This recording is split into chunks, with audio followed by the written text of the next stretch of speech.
এক মিনিট, আপনি কি এই ট্রেনের বাবুর্চি না? আপনাকে তো আসলে আমি টিকিট চেকার ভেবেছিলাম, কিন্তু আপনি যে সব খাবার বিক্রি করেন তা তো জানতাম না। এক্সকিউজ মি, এই খাবারগুলো আমি আপনার জন্য নিয়ে এসেছি। আপনি কিন্তু আমাকে অপমান করছেন। আচ্ছা সরি, আমি আপনাকে অপমান কেন করতে যাব? আমি তো এখানে ফ্যামিলি নিয়ে আসি নাই। এত খাবার কে খাবে বলে? আর এই যে একটু পর পর আপনি যে সাহায্য হেল্প করছেন, এটা তো আমার সঙ্গে বিব্রত কর। আমি কি আপনাকে একটু এক্সট্রা সাহায্য করছি? আপনার কি মনে হচ্ছে না আপনি আমাকে এক্সট্রা সাহায্য করেছেন?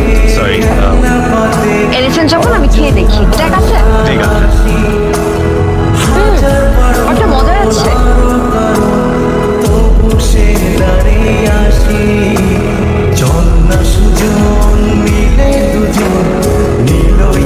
আচ্ছা, স্টেশন তো চলে আসবে একটু পর। তাহলে তো নেমে যেতে হবে। তা তো যেতে হবে, কিন্তু নামবো এক শর্তে। কি? যদি আপনি আমার টিকিটের টাকা ফেরত নেন তাহলে। এক কাজ করো, আপনার ফোন নাম্বারে ঠিকানাটা আমাকে দিয়ে দেন, আমি একসময় গিয়ে নিয়ে আসবো।